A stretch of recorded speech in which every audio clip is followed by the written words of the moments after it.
Successful people build one another. They motivate, inspire, and push one another. That's in the words of Michael Korda. This is the reason we bring you this educative and very motivational program, Feminine Scope, on OGBC 90.5 FM. On Feminine Scope, we invite strong ladies and women who have achieved in life so that they can also tell us about their experiences while growing up. Before you hear from my guest this morning, let me say, how are you doing? Anyway, you're listening to OGBC 90.5 FM. I hope you're enjoying your weekend. Good to know. My name is Toyin Sogbesan. You also like to call me TS. My guest this morning is in the house and ready to share her experiences with us. Her name is Mrs. Jadesola Adepeju, who is an author, a certified life coach, and relationship counselor. It's nice to have you on this program. Thank you, ma. Yes. We'd like to know you. Who is Adepeju Jadesola? What was growing up like for you? Where did you grow up? Who were your parents? The schools you attended? Thank you. I grew up in a loving family setting. Actually, I was born in Ibadan some years ago. And I am the last one. Last baby of the house. Honestly.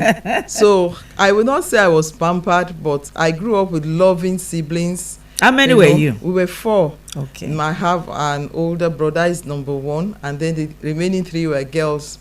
And so growing up, because my dad was a civil servant, my mom was a secondary school teacher. So in those days, they used to transfer them. So due to the transfer, at a point, my brother had to go to the hostel. So it was mainly the 3 girls playing together, fighting together, loving one another. And of course, like being the last born, I would say my parents were harsh, really. Not harsh. They were disciplinarians in a way. So my siblings will be telling me that they were not as tough on you as they were on us. So we had that growing up. From Ibadan, I started my schooling at Omelewa Nursery and Primary School for a brief period. Before my dad was transferred to Ado-Ekiti, we went there briefly before we came to Abeokuta. And there, coming down here, I went to St. Benedict's Private School, which was not too far from where we were living, which was Ibadan Housing Estate. So everything was kind of cozy. My dad made sure we had storybooks, that we were more of indoor people because he wasn't the type that goes out for parties here and there. So we had that kind of setting up. But I noticed something about myself, that I was a people person. I love people. I love relationships. In fact, one of my big uncles during my wedding was talking to people. He said that when we were younger, if people come visiting and they were fighting during a game, that I would come around telling them, why are you fighting? That was so young. I said, is it not just a game? And this mind followed me to the secondary school. Okay. I saw that I found it difficult to hurt people's feelings. So, teenagers, sometimes they could pick on you, they could do many things. When it would be my turn to respond, I would just realize, do I really want to hurt this person? So that made me an object of, sometimes teenage pressure, peer pressure.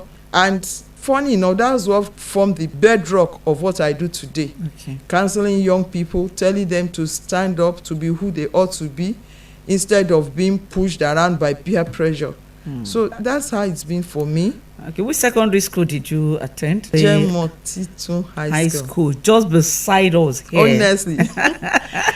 And our principal then, Mrs. Egbeyemi. Mama Yinka Egbeyemi, you passed through her. Honestly, we were the second set of the school. My immediate elder sister was part of the first set.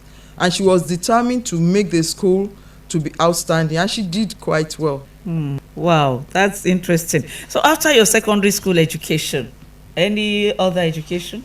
Yes. Okay. I moved on to UI. In those days, it's either you pick UI or Unilag or Ife. Or Uniben. Or Uniben for those who want to leave home. So I was in UI. Incidentally, my 2 sisters were also there. So the love, I don't want to use the word pampering, continued there. And whilst there, I got involved with a Christian group. What course? Let's start with the course. Chemistry. Oh, chemistry. I studied chemistry. I see. Which was a very good course. And during our off times in school, I joined a team. We have Bible clubs in the lecturers' quarters for children, guiding them, It was really a beautiful time in school. It wasn't as easy like it was for those who are here now. In those days, you would trek to the classes, you would get vehicles in the campus. At that time, we had challenges of water and UI, but all in all, it was a very sweet time. UI passed through me beyond the course. And so from there, I went to serve at Kaduna State. And the funny thing, when I realized that my work, my passion was to impact lives, I came back to UI not too long ago. It was funny. Coming back now and going back to school to study social work. Oh, you went back to UI? Yes, to UI. After how many years? I would say over 20 years. Let me say over 25 years. You now went back? Yes, because I went at 17 years old. But now going back around 50, you know what it meant. But so it was what was the qualification? What requirements were you asked? Or was it for masters, or you had to? I had to do a postgraduate diploma, in social work. Though I had a master's before this time, that was intercultural education. But I had to go back to UI to study this social work because I realized my work primarily was with people, helping people, giving guidance, linking them with resources, helping them. Why didn't you go in the line of the chemistry that you read initially? You never worked with that? Apart from when I served and I taught in the secondary school, I saw that my passion, even when I served, they allowed 4 girls to live with me in the school. The principal said, "Oh, you are such a young girl," because at that time I was 21 years when I was serving. So she asked 4 girls to stay with me. And we became so close that the principal had to call them that, "What do you girls have to do with this Yoruba girl?"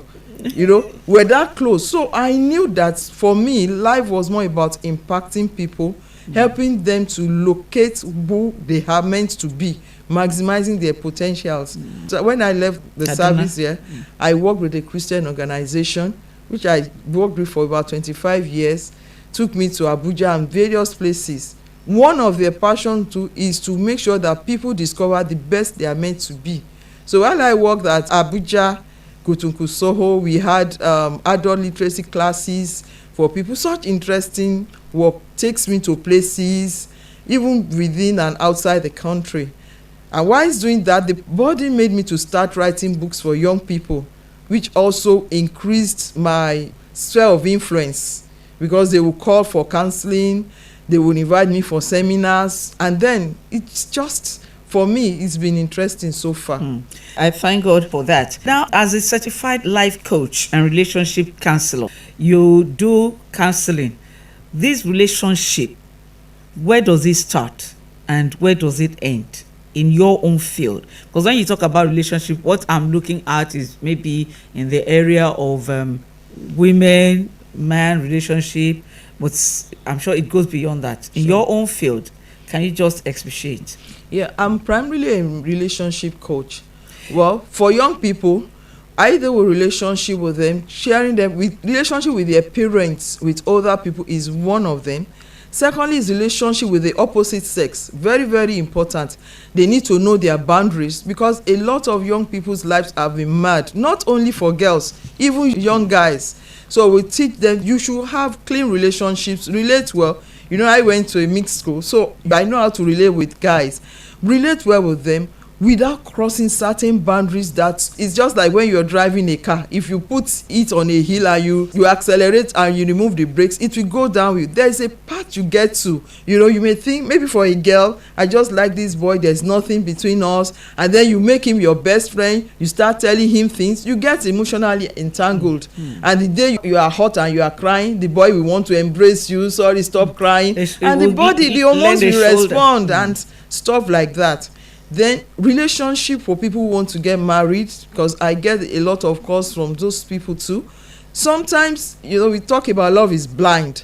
So when they start this issue, there are certain things that they ignore just in the name of love. But when you ignore such things, like how does he treat others? Does he keep his word? Does he have a skeleton in his cupboard? There is a way you can know some of these things. And when it becomes consistent, does he have anger problems? Does he tell lies? Does he tell lies consistently? So these are spotlights that you don't ignore. So we try to guide them to see some of these things. Because once you get into marriage and it's with somebody who is of a crooked character, it becomes a problem. If it's a woman, you can never attain the best you wish to be. You see some women looking so sad, so morose, they don't want to go back home after work. Why? There's problem at home, no peace of mind. So the relationship covers everywhere, even at your place of work. How do you treat others? Human beings are the prime of God's creation.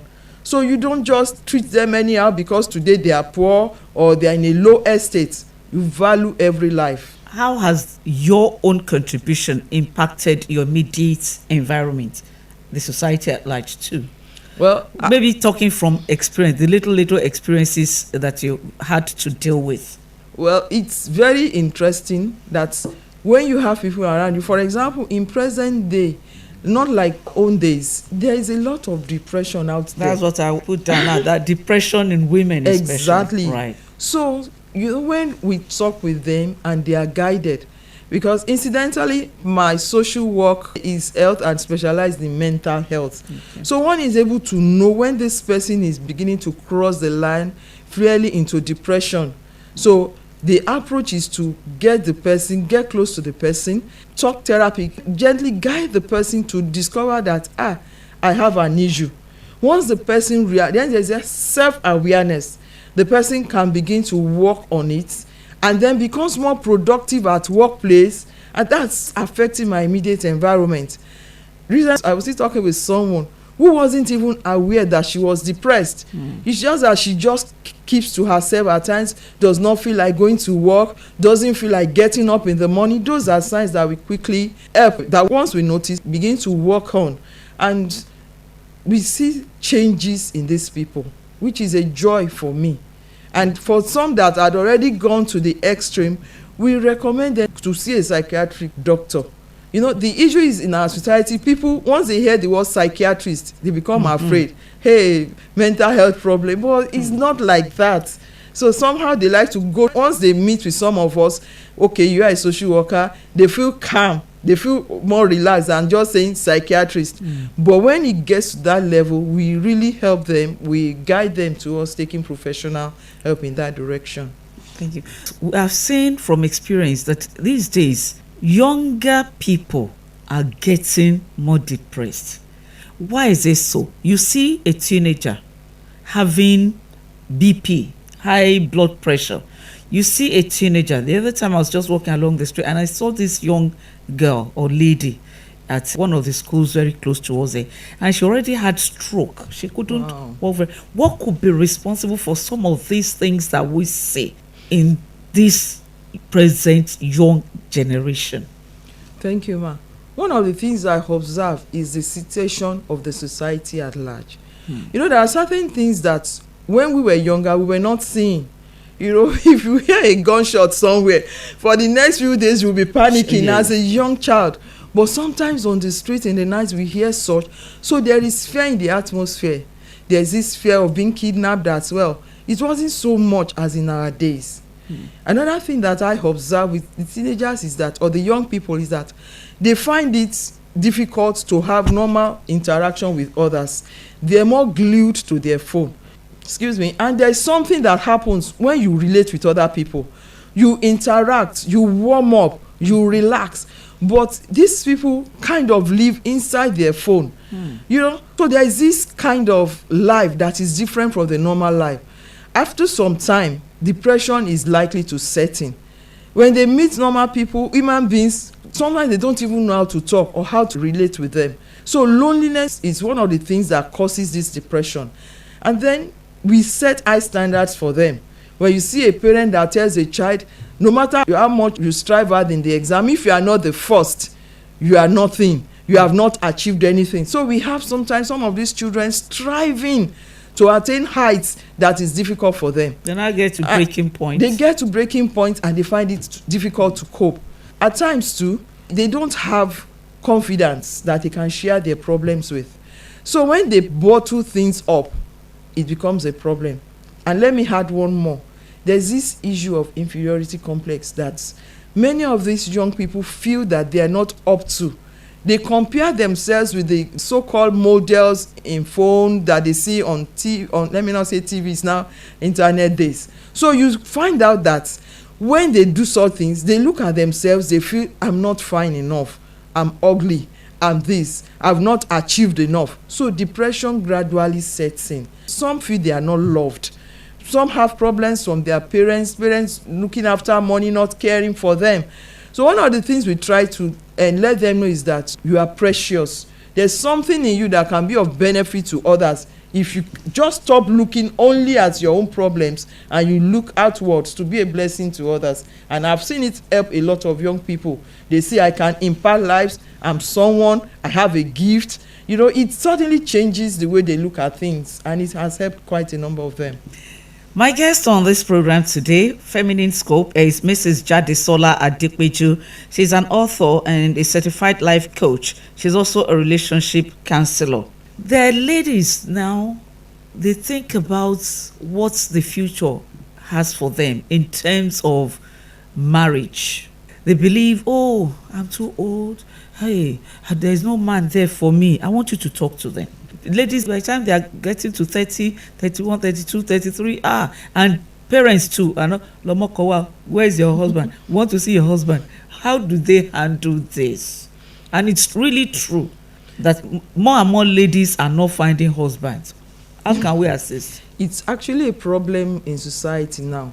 What counsel are the men? The men are out there developing themselves. They want to have money, but when they finish having money, they will not likely come back to their age mates that they ought to marry. They go for younger ones. So that's actually what happens. I will tell the young ladies, first and foremost, don't put the problem on your head. I see people, you're going out, you look depressed, everybody's looking at me as an old maid, I'm not married. So they go out without a smile on their face. They go out looking morose. So they will not attract people to themselves. So one of the things I would want to tell them is that focus on being a blessing to people around. One elderly woman, she was elderly then, she told me how she got her husband. She said she felt she was already getting late in marriage, but she usually goes to her uncle's place once a while to just clean up and be a blessing to help him. He said it was while she was there that a friend came visiting him and said, this girl, so hardworking, so loving, I must marry her. And they got married. So when you are serving others and you don't focus on your own problem, you will be attracted. People, no matter how we say people are out there and they're looking for husbands they cannot get, there are men too looking for wives. What are they looking for? They are looking for a woman that will add value to their lives. So why don't you make yourself more valuable? I see a lot of ladies, when they are getting a bit older, they pay more attention on their appearance. They try to dress thinking it's only the dressing that will attract people. Yes, dress well, but can you add to it by adding some good works? These things are something that a man that wants a steady home looks for. How do you care for children? Are you a cook, or you are the type that every time they see you outside, you are going with cola? Fast food. You are always with fast food. You are always with fast food. This man looks at you, I like this lady, but will she be able to prepare breakfast for my children when they are going out? He looks at you and looks at, this lady spent 50,000 naira on earrings. How much is she earning? Would this one not be a liability to me? They want to buy bone. So exactly. Wig of 250, 400. Wow. So men who don't want a casual fling, they want something valuable. Make yourself valuable, and they will seek for you. That's my counsel. So how did you meet your husband, and who is he? Yes, I'm married to Jadesola Adepeju. He's an architect, he's a lecturer, and he's a pastor. He's also involved in young people, loving young people, guiding them. So we met in church doing the same assignment. I just noticed that he was someone that loved young people. He would guide them, teach them, train them. In fact, he loves them at times to the detriment of his own person. So when he showed interest that he wanted to marry me, I said, I like you, I respect you, I don't want to marry you. Why? People who are like this, they don't take care of their families. You are always helping others. You spend everything on others. You don't take care. So that was my initial concern. And I see it all around. Men who are very good outside, but they don't have time for their family. But as a Christian, I prayed and asked God for guidance, and he gave me peace that I could go ahead with him. And sincerely, I have no regrets. He loves me. He loves the family. He loves us. and it does not reduce his love for outsiders. So he's able to balance those things, and that's how we met. Hey, thank God for the journey. Do you party? Well, it depends what you mean by party. When people do weddings, I go. Okay. And those are the things. That When you there are party. funerals, we go. Those are So those that's are Nigerian parties. I don't expect Yes. at your age to be going for disco and all that. It should be one best of with our gilly. It's okay. Thank you so much for finding time to be with us. So what type of music would you want me to play for you?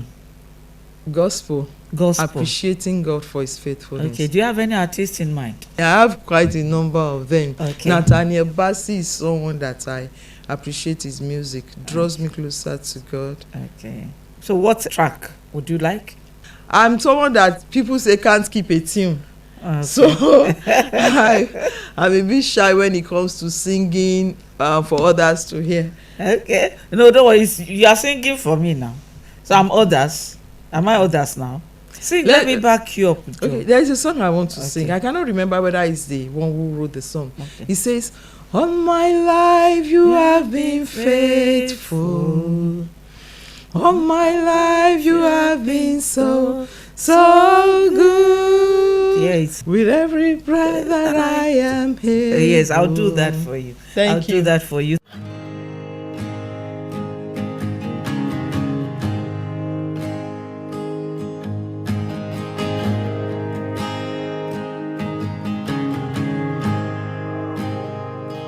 I love you, Lord. Oh, your mercy never fails me. All my days I've been held in your hands. From the moment that I wake up until I lay my head, oh, I will sing of the goodness of God. And all my life you have been faithful. And all my life you have been so, so good. With every breath that I am able, oh, I will sing of the goodness of God. I love your voice. You will lead me through the fire, and in darkest night you were close like no other. I've known you as a father, I've known you as a friend, and I have lived in the goodness of God. Yeah. And all my life you have been faithful. Oh. And all my life you have been so, so good. With every breath that I am able, oh, I will sing of the goodness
Thank you so much for finding time to be with us. I appreciate you, and our regards to your husband. Thank you. Architect Dr. DG Adepeju. That's a feminine name. Adepeju. Yes. That's people sometimes call me Peju before I will tell them no, it's my surname. Wow. Anyway, thank you so much. So that's it on this edition of Feminine Scope on OGBC 90.5 FM. I thank my guest again, Mrs. Jadesola Adepeju, who is an author, a certified life coach, and relationship counselor. So let me thank my producer, Temilade Tijani, ably assisted by Fumilayo Akintoye. My studio manager is Samuel Adeneye. I remain your host, Toyin Sogbesan TS. Don't forget that we're in the Ember month. Let moderation still be your watchword. Good morning.